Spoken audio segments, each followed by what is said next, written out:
이제 궁금한 게 그게 있었어요. 또 하나는 네. 왜 그동안 인류의 경제는 20세기, 21세기 넘어오면서 계속 저금리냐? 네. 저금리였잖아요. 계속 그동안 뭐 제로금리도 가고 코로나 전에도 계속 금리가 아래로 흘러내렸죠. 1970년대 이후에 그랬죠. 이후에. 40년 동안. 네. 네. 1970년 이전에는 뭐 그게 경제도 아니고 그냥 그랬으니까요. 그러니까 네. 그 닉슨 선언 이후에는 금리가 계속 이제 아래로 흘러내리는 건데 그거 네. 왜 그래요라고 여쭤봤더니 이 친구가 세상이 저성장이니까 그렇지 저성장이니까 저금리지 네. 돈 빌려서 저는 공장 세워서 한 3%라도 먹고 싶습니다. 3% 이상은 못 먹어요라고 하는 세상이니까 금리가 3% 이하로 내려가는 거 아니냐 설득이 됐었어요. 네네. 근데 요즘은 다시 고금리가 된대요 세상이. 그러면 앞으로 세상이 고성장이 된다는 뜻이냐? 네. 고성장이어야 고금리, 중성장이면 중금리, 네. 저성장이면 저금리인데 그럼 금리가 이렇게 높다는 건 성장이 앞으로 잘 계속 나온다는 거냐 그렇게 해석하면 되는 건지 그럼 없던 성장이 도대체 어디서 나왔다고 해야 되는 건지 네. 요즘 미국은 저 에너지가 어디서 나오는 거예요? 라는 질문하고도 같은 거니까요. 네. 네. 그건 어떻게 보고 계십니까? 그 두 가지 질문 사실 주신 것 같은데 첫 번째는 고금리 그러니까 그냥 그런 얘기는 들은 것 같아요. 이제는 저금리 시절은 끝났다. 네. 다시 뭐 옛날처럼 저금리 시절은 안 온다라는 얘기는 저도 좀 들은 것 같고 그게 예. 맞냐라는 거. 예. 그다음에 이제 두 번째는 미국이 왜 이렇게 저렇게 좋냐. 그러냐. 그래서 좋으니까 저렇게 계속 높은 금리 유지하지. 그렇죠. 이제 요 예. 두 가지 질문이신 것 같은데 일단 첫 번째부터 좀 제 견해를 말씀을 드리면 저는 약간 또 우리가 그 착시에 속고 있는 게 아닌가. 그러니까 무슨 얘기냐면 고금리 시절이 유지될 거라는 어떤 착각? 근데 결과론적으로 놓고 보면 또 언젠가는 저는 다시 또 저금리로 가 있을 것 같아요. 그리고 그 답은 우리 이프로님께서 말씀하셨던 것처럼 과연 없던 성장이 나올 수 있냐? 저는 그렇게 보진 않거든요. 그러면 지금 왜 고금리가 유지되고 있냐면 하나는 이제 두 번째 질문과 연결되는 미국 경제가 좋기 때문이고 예. 또 하나는 물가가 높기 때문이에요. 그렇겠죠? 예. 근데 이제 이 물가가 높은 이유가 뭐 여러 가지 이유가 있겠지만 가장 큰 이유는 결국 돈을 많이 풀었기 때문이거든요. 코로나 때? 네. 왜냐하면 지금 우리가 기준금리 기준으로는 미국이 제로금리에서 5.5%까지 왔지만 네.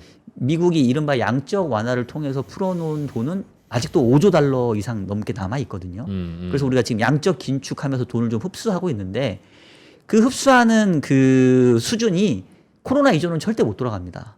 이미 풀어놓은 돈은 그렇죠. 그렇지 풀어놓은 돈은 누군가 다 네 돈 내 돈 이름표를 붙여놨을 테니 뭐 그런 것도 있고 2018년도에도 그 당시에 그 양적 긴축이 있었는데 그 당시에 금융위기 1, 2, 3 하면서 QE 1, 2, 3 하면서 풀었던 그 양적 완화 규모에 한 20% 정도 흡수했나?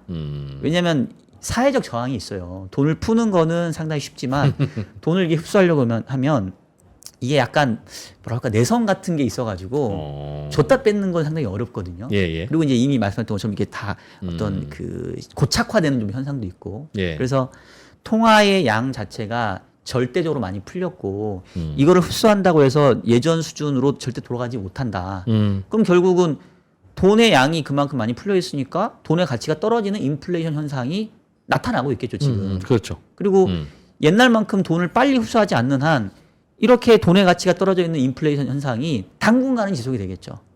쉽게 사그라지지는 않을 거예요. 그래서 저금리로 가는 데는 시간이 좀 걸릴 거다라는 부분에 저는 동의하고 너무 많이 한꺼번에 많이 풀었기 때문에. 그 코로나 이전에도 뭐 양적 완화니 뭐니 돈 엄청 푼다고 그랬거든요. 네네. 그런데 코로나 때는 그거보다 더 풀어서 문제예요? 아니면 개인들 주머니에 1대1로 꽂아줬던 그런 전례 없던 그 배분 방식이 문제였던 둘 다인 것 같아요.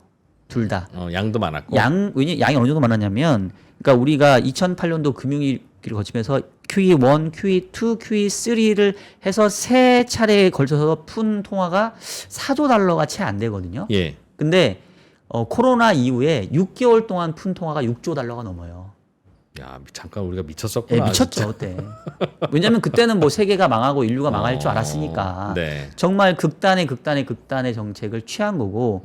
근데 이제 그랬던 방식도 말씀하셨던 것처럼 이제 직접 꽂아줬으니까 예. 보조금 주고 뭐 실업자한테 실업급여 주고 했으니까 훨씬 이전보다는 그 돈이 인플레를 일으키기 좋은 환경으로 가 있었겠죠. 그래서 이제 인플레이션이 쉽게 잡히기가 당분간은 쉽지 않다. 그래서 저금리로 가는 데는 시간이 걸린다. 이 부분 저도 동의. 근데 어쨌든 간에 경기 자체가 시차를 두고 둔화되면 네. 결국은 예를 들면 경기가 망가져가지고 실업률이 급등을 한다던가 그러면 소비가 줄 수밖에 없고요. 지금은 금리가 높은 수준이니까 네네. 그것 때문에 그러니까 그 실업률이 급등을 하게 되면. 예, 예. 그러니까 지금은 미국 경제가 좋잖아요. 예. 미국 경제가 실업률이 지금 요번 주 금요일 날도 실업률 나올 텐데 3.8 정도 수준밖에 안 되거든요.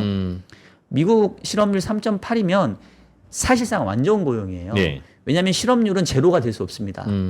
이른바 그 뭐 자연 실업률이라는 게 있어요. 그냥 모든 사람이 일을 한다 하더라도 잠깐 일을 멈추고 이직하려고 하더라도 그 잠깐은 실업으로 잡히거든요. 예. 그래서 자연적으로 발생할 수밖에 없는 실업률을 대략 미국은 한 3% 후반 정도 보는데 지금 3.8이니까 사실상 미국은 완전 고용인 상태인 거예요. 그러니까 사람들이 일자리가 많고 돈을 잘 버니까 당연히 뭐 경기가 좋고 물건을 파는 사람 입장에서는 물건 가격을 깎아줄 하등의 이유가 없죠. 그러니까 계속해서 돈도 많은 데다가 뭐 사람들이 소비도 잘하니까 물건 가격이 높게 유지되니까 인플레가 장기화되는 건데 만약에 어떠한 요인에 의해서 갑자기 경기가 침체됐다. 그래서 실업률이 급등을 했다. 사람들이 일자리를 잃었다. 내가 더 이상 쓸 돈이 없다. 그래서 소비가 급격하게 줄어드는데 그럼에도 불구하고 기업들이 비싼 물건 값을 매길 것이냐? 저는 절대 그럴 수 없다고 보거든요.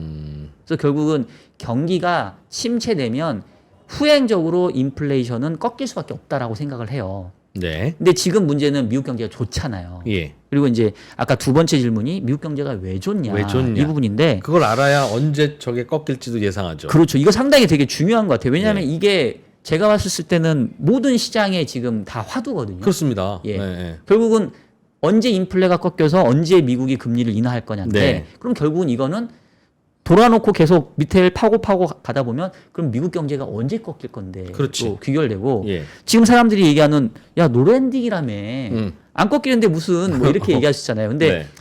만약에 진짜 안 꺾인다고 한다면 고금리가 정착화되는 거고 근데 저는 아니다. 언젠가 꺾인다. 그리고 꺾일 만한 어떤 그 요인도 최근에 꽤 좀 심증적으로 그 가능성이 커지고 있다. 이제 이게 결론이고 예. 이제 근거가 뭐냐면 원래 기억을 떠올려 보시면 작년 연초에 미 연준이 미국 경제 성장률을 얼마로 예측했냐면 0.4%로 예측을 했어요. 작년에. 네, 작년에. 근데 실질적으로는 2.5가 나왔거든요. 2.5 했죠. 그러니까 완전히 뭐 연준도 제대로 헛발질을 한 거죠. 그러니까. 그래서 모든 사람들이 작년 초 재작년 말만 하더라도 이제 미국 경착륙이야 이랬단 말이에요. 근데 뚜껑을 열어놓고 보니까 너무 좋아. 그리고 올해도 원래 성장률을 좀 낮게 봤는데 최근에 IMF가 미국 경제 성장률 2.1에서 2.7로 또 올렸잖아요. 그러니까 지금 팩트는 생각했던 것보다 경제가 계속 좋은 거예요. 그럼 이게 뭐냐? 왜 그러냐? 이제 따져놓고 보니까 제가 봤을 때는 가장 설득력 있는 얘기가 결국은 불법 이민이다. 그래서 제가 이제 표를 하나 준비를 해왔는데 차트를 보시면 여기 뭐 여러 가지 선이 있는데 여기 2020년부터 확 치고 올라가는 게 other non-immigrant 이래가지고 이건 뭐냐면 그 입국은 했는데 아직 입국 허가를 안 받은 사람. 국경 넘어서 월담한 친구들. 그렇죠. 네. 말 그대로 불법 이민자인 거예요. 예. 근데 보시면 불법 이민자가 급증을 했죠. 2020년 네. 이후에. 요거는 어차피 불법이니까 에스티메이트겠네요. 자, 불법으로 들어온 분들 빨리 손 드세요라고 할 때 손 들 거 아니지 않겠습니까? 뭐 이것보다 그러니까 실제 요 지표가 과소 계상됐을 수 있죠. 이거는 이제 집계된 것만 이런 거니까. 네. 왜냐하면 들어는 왔는데 허가받지 않은 파악한 인원만 이 정도라고 하는 거니까. 돌아는 다니는 건 확인됐으니까. 근데 그러면 이제 이렇게 불법 이민 온 사람들이 뭘 하냐면 지금 미국이 코로나 이후에 갑자기 서비스업에 그 노동자가 막 줄었잖아요. 예. 그리고 이제 뭐 한국도 마찬가지지만 요즘에 젊은 친구들이 뭐 힘든 일, 험한 일 안 하려고 하거든요. 네, 네. 그래서 옛날에는 사람을 못 구해가지고 날렸는데 불법 이민자가 오니까 그런 자리가 쓱 메꿔지는 거예요. 그러니까 갑자기 이제 고용이 엄청나게 잘 돌아가요. 늘어나죠. 실질적으로 최근에 보면 작년 말 이후에 신규 비농업 일자리 수가 예상치를 계속 상회합니다. 왜냐하면 이렇게 이민자들이 들어와 가지고 그냥 백인 뭐 백인이 아니겠죠. 미국은 뭐 흑인도 있지만 그냥 순수 미국인들만 있으면 안 하려고 하는 일들을 이 사람들이 채워주는 거예요. 예. 그리고 이제 그러면 이 사람들이 소득이 생기잖아요. 그럼 이 소득을 쓰겠죠. 예. 어쨌든 불법 이민이라 하더라도 먹고 자고 어디 가서 소비를 해야 될 거 아니에요. 그럼 또 그러니까 성장이 또 이루어지고. 소매 판매가 또 좋아요. 그러니까 또 경기가 되게 좋은 그런 선순환을 지금 타고 있는데 그러면 아니 언제까지? 뭐 이민만 다 받으면 되네 이럴 수 있는데 지금 뭐가 문제냐면 뭐 제가 미국 현지에 안 사니까 현지 사시는 분들 분위기를 좀 들어줄 수 있을 텐데 예. 이게 이제 불법 이민이면 아무래도 조금 그 누추도 좀 이렇게 행색이 누추할 거고 그다음에 잘 때도 마땅치 않을 예. 거고 그다음에 좀 껄렁껄렁 할 약간 그렇겠죠? 좀 보기에 네. 그러니까 이제 미국 시민들이 보기에는 싫은 거예요. 그렇죠. 뭔가 좀 지저분한 거 같고 뭔가 그리고 또 어쨌든 간에 저 사람들이 없으면 내 일자리를 훨씬 더 높은 그렇죠. 가격에 이렇게 내고 예. 할 수 있었는데 쟤네가 와서 자꾸 하니까 좀 그런 부분이 좀 싫은 부분. 그래서 지금 트럼프가 지금 대선을 앞두고 또 정책이 하나로 펴고 있는 게 불법 이민자 또 색출 추방이죠. 그리고 요즘에 뭐 음모론 펴면서 뭐 불법 이민자들 같은 경우는 피가 뭐 사람을 오염시킨다 막 이렇게 막 얘기를 하고 있단 말이에요. 그래서 아마 트럼프가 당선이 되면 제가 봤을 때는 이 상당 부분 이민은 당분간 좀 어려워질 것 같고 네. 그래서 더 아마 불법 이민자가 지금 더 많이 들어오는 빨리 것 같아요. 들어오고 있다. 아. 왜냐하면 트럼프 되면 더 못 들어온다. 아하. 그리고 바이든도 마냥 좌시하기가 힘든 게 이미 유권자들이 이제 싫어합니다. 이 바이든의 이민 정책 실패했다. 자꾸 들어오게 할 거냐. 그래서 지금 바이든 행정부도 좀 눈치를 봐요. 미국이 예전에도 이민이 있었잖아요. 코로나 네네. 전에도 이민들 잘 있었죠. 들어왔고 불법도 있었고 그들이 네. 다 허드렛 일 다 해주면서 식당 인건비 떨고 가면서 그때도 돌아갔었잖아요. 네네. 근데 그때랑 지금이랑 뭐가 다르다고 그때보다 더 잘 돌아가요, 이렇게. 그러니까 일단은 여기 표에 보시는 것처럼 불법 이민의 증가수가 급증했던 부분이 있고 그 다음에 이제 또 하나 이벤트는 코로나 연간에 예. 일정 부분 국경이 잠겨 있었잖아요. 네. 그래서 분출하는 한동안 효과가 안 있구나. 들어오다가 확 들어온 부분이 있고 그 다음에 이제 근본적으로 미국이 이른바 그레이트 레지그네이션 이래가지고 대사직의 시대로 가면서 뭐 시니어 계층들이 조기에 은퇴를 하고 또 뭐 여러 사람들이 일자리에서 빨리 물러나면서 사실상 노동시장이 상당히 이전과는 좀 다른 형태였던 거죠. 뭔가 리듬이 맞았구나 이게. 네, 쿵짝, 그런 것들이 쿵짝이. 다 이제 종합이 된 것 같은데 그래서 결론적으로 지금은 이렇게 불법 이민으로 인해서 일자리 수도 생각보다 많이 생기고 그래서 이 사람들이 또 소비도 열심히 하고 그래서 미국 경제를 더 좋게 만들고 있는데 예. 이게 대선 시즌에 다가오고 실제 정말 트럼프가 당선이 되면 네. 아마 이제 이 부분은 좀 영향이 사그라들지 않겠냐. 그러면서 이제 조금씩 미국 경제가 둔화되기 시작하면 또 이제 이게 악순환이 되면서 다시 또 이제 기업의 실적이 안 좋아지고 그러면 또 이제 고용을 또 줄이고 뭐 이러면서 미국 경제도 결국은 또 침체되는 시기가 오지 않겠냐. 시차의 문제지 이게 영원히 유지될 수 있는 구조는 아니지 않냐. 그래서 저는 그래서 이제 시장과 연결시켜 보면 올해까지는 괜찮을 것 같아요. 미국 경제가 계속. 미국 경제가? 예. 그래서 금리 인하도 이런 시기에 하기에는 상당히 좀 어려워 보이지 않나. 뭐 현재로서는 정말 정말 빨라야 한 9월 정도를 예상하는 게 네. 합리적인 시나리오인 것 같고 만약에 또 재수 없이 중동에서 뭔가 화약고 하나 터져가지고 유가 올라가면 연내 금리 인하가 없을 수도 있죠. 근데 그거는 이제 유가에 대한 변수니까 유가 빼면 뭐 한 9월 내지는 12월 정도의 첫 번째 금리 인하의 가능성이 좀 있어 보이고 내년 넘어가서 이런 그 이민에 대한 효과가 좀 사라지면서 미국 경제가 이제 슬로우 다운 하게 되면 그러면 또 내년 어느 시점인가는 또 지금은 미국 경제 너무 잘 돌아가는 것 같지만 항상 잘 돌아갈 때는 문제가 안 보이다가 뭔가 안 돌아가기 시작하게 되면 이제 또 문제가 보이기 시작을 하거든요. 그래서 제가 봤을 때는 미국 경제의 그 노랜딩 시나리오는 뭐 저도 그랬으면 좋겠지만 어디 세상이 이렇게 만만했나 뭐 그런 생각을 저는 좀 하고 있습니다. 이것도 한때일 것이다. 미국의 이런 것도 한때일 거겠지. 한계가 있다는 거죠. 예, 대략 분명히 그럼 한계가 있다. 개인적으로는 아유 이러다가 언제쯤 되면 대충 꺾이겠지 뭐 얘네들이 뭐 계속 샘솟는 뭐야? 라고 네네. 생각하시는 그 어느 시점? 그래서 이제 저도 요즘에 계속 고민하는 게 미국 경제의 그 사이클이 바뀌는 시점인데 예. 그 제가 이제 뭐 어쨌든 채권을 베이스로 시작했던 사람으로서 아까 초반에 잠깐 얘기했던 장단기 금리차 얘기했잖아요. 예. 장단기 금리차가 지금 역전된 지가 지금 같이 한번 좀 볼까요? 1년 반 정도가 됐어요. 그 장단기 금리차도 이제 보시는 금리마다 다른데 저희 같은 사람들은 2년 10년 안 보고 3개월 10년을 봅니다. 3개월과 10년. 예, 그게 훨씬 정확하거든요. 예. 그래서 3개월 10년 기준으로 보면은 역전된 게 2022년 10월이에요. 예. 그래서 지금 4월이니까 한 1년 반, 1년 한 7개월 정도 됐어요. 아. 근데 과거에 보면은 한 1년 7개월, 1년 반 정도 되면 이제 경기가 침체되는 평균 주기였거든요. 예. 근데 이제 요번에는 아까 얘기했던 것처럼 뭐 이민의 효과라던가 이제 이런 것들 또 대선이 있으니까 조금 더 경기 사이클 길어진다고 하면 저도 올해는 조금 넘어갈 것 같고 그다음에 또 경기 사이클 상에서 보면은 평균적으로 미국 경제가 확장 기간이 한 5년 정도 돼요. 네. 그러면 지금 그 지난번에 경기 침체기가 코로나 잠깐 왔던 2020년 4월이거든요. 네. 그럼 이제 5년 정도 잡으면 언제냐면 내년도 한 상반기 정도. 아. 미국 경기의 침체 시기가 침체 시기가 예상 그때쯤 시기가 올 거다. 예, 그러니까 이거는 이제 평균적인 시기니까 내년도 상반기에 무조건 온다 이렇게 얘기하면은 또 오해가 있을 수 있고, 그러니까 제가 이제 저도 미국 경제 언제 꺾일까라는 거를 저도 막 고민을 할 거 아니에요. 그래서 과거의 미국 경제의 확장 사이클로 보나 장단기 금리 차가 역전된 걸로 보나 그다음에 이제 대선 시즌 또 이민자 효과 이런 거 감안해 보면 일단은 올해까지는 조금 침체는 아닐 것 같고 그렇지만 내년도 상반기 이후 가면 그때부터는 조금 그렇지 않겠냐. 이제 침체에 대한 우려를 조금씩 슬슬 해야 되는 거 아니겠냐 이렇게 그게 좀 보고 있어요. 유추할 수 있는 근거 데이터가 사실 저런 거밖에는 없겠죠. 왜냐하면 옛날 사이클이라는 게 네네네. 이렇게 많은 돈을 개인들의 주머니에다 꽂아준 사례가 없었는데 네. 그거 생각하면 그 사이클이 되게 길 것 같고 예전에는 아니었던.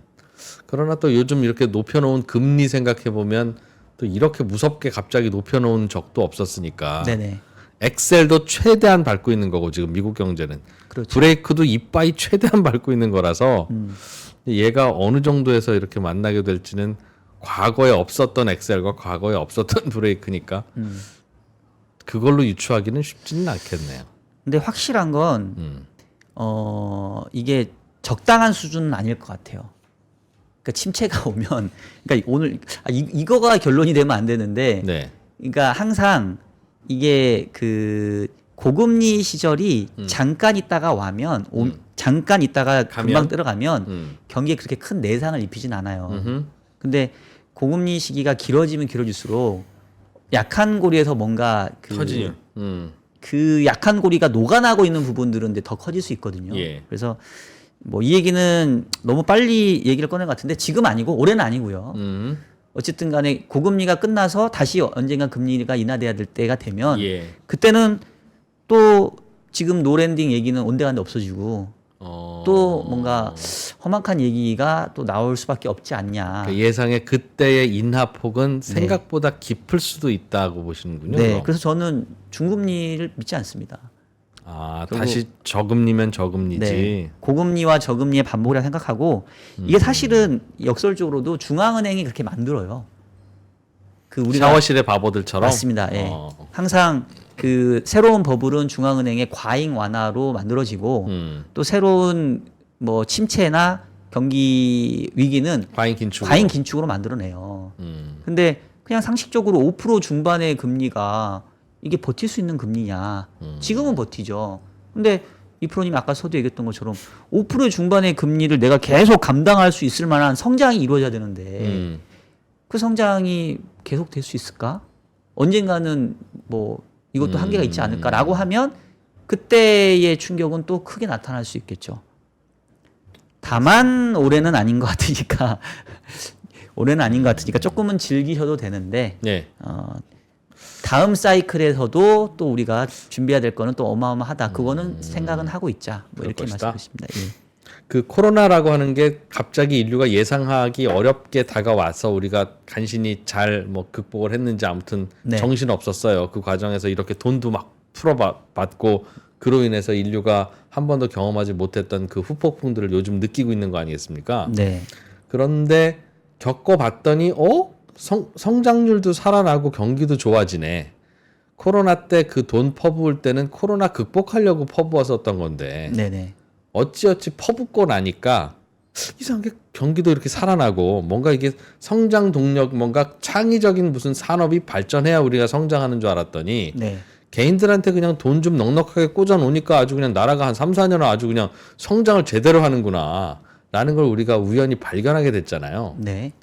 그럼 앞으로 말씀하셨던 그런 뭐 랜딩해야 되는 시기가 오든 앞으로 무슨 다른 불경기가 오든 지금까지는 제로금리 만들고 양적 완화하고 그래도 경기가 안 사니까 어떡하지? 이제 이런 고민을 하던 전 세계 중앙은행들이 이번에 새로운 이른바 레시피를 하나 발견한 거 아닌가. 그러면 앞으로도 경기 나빠지면 그냥 코로나라고 생각하고 개인들한테 꽂아주면 네. 어차피 중앙은행 발권력으로 꽂아준 건데 그때 이제 양 조절은 좀 해야 되겠다. 이번에는 그냥 한꺼번에 부었더니 아주 난리가 났는데 네.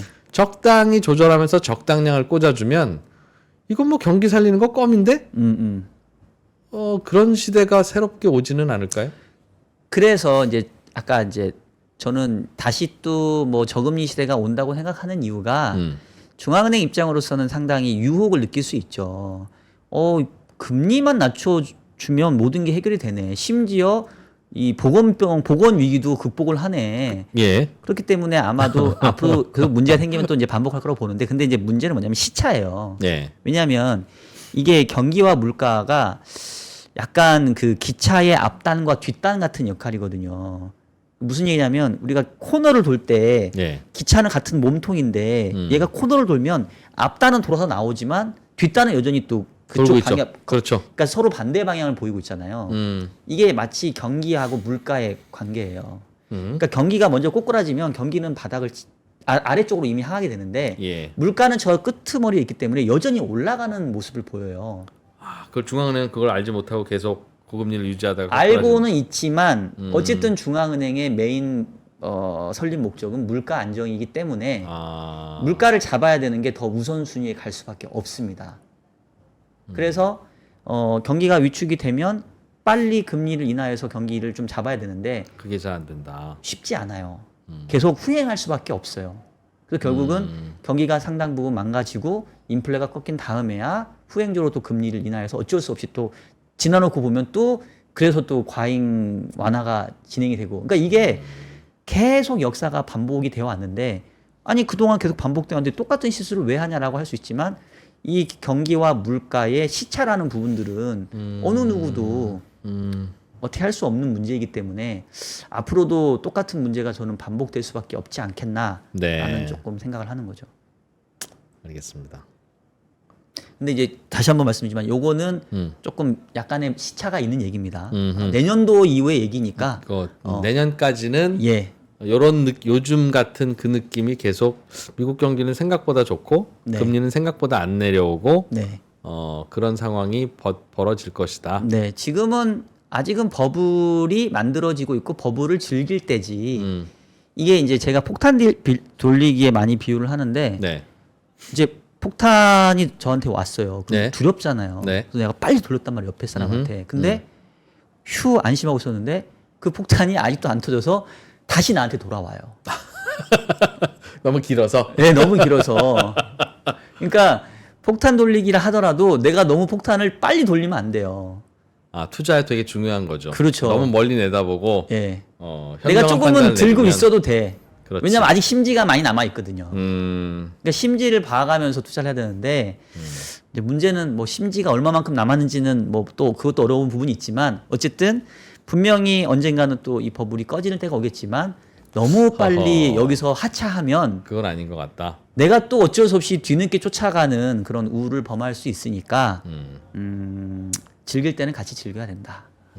지금은 고금리와 고물가 고성장의 패키지인데 네. 고성장에 초점을 맞추고 긍정적으로 보는 게 자산 투자에는 어울리는 방법인 것 같다는 말씀이죠. 네. 그리고 과거를 보니까 금리 인하가 진행된 이후에 시기를 봐도 늦지 않더라고요. 그 미국은 고금리를 생각보다 잘 견디고 있는 이유가 요즘 네. 들어서 나오는 견해든 미국은 알고 보면 대부분 다 장기 고정금리로 조달하는 사람이 많아서 네네. 갑자기 금리 올린다고 다들 이렇게 파르르 떨지 않아. 네네.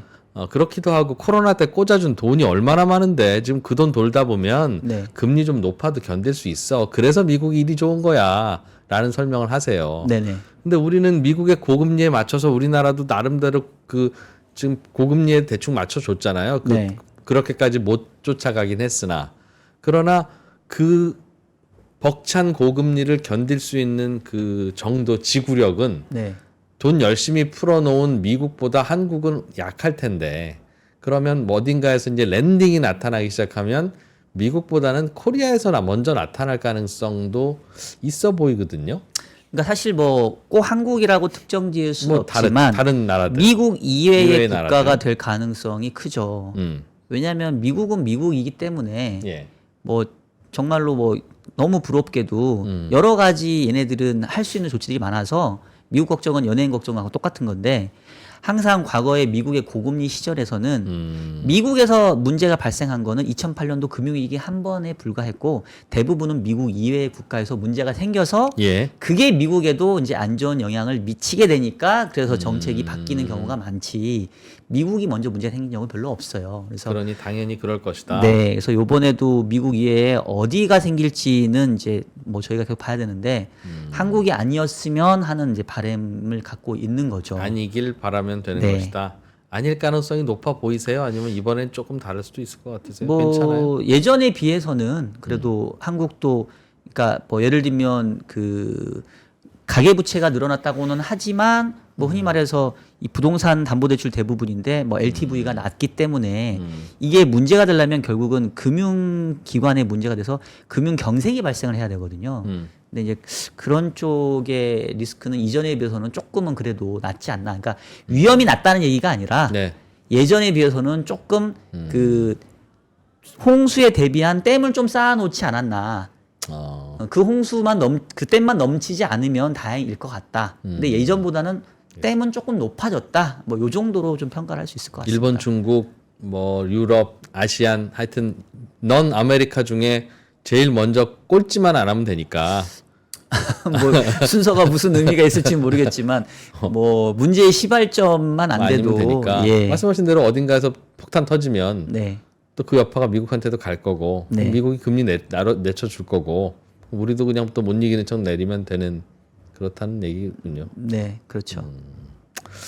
알겠습니다. 오늘 다양한 천기를 누설해 주신 것 같은데 감사합니다. 아닙니다. 네, IBK 연금보험의 박종현 증권 운영부장님이었습니다. 조금 더 자주 모셔야 되겠네요. 감사합니다. 자주 불러주세요. 네, 네, 고맙습니다. 그길에 들러주세요. 예.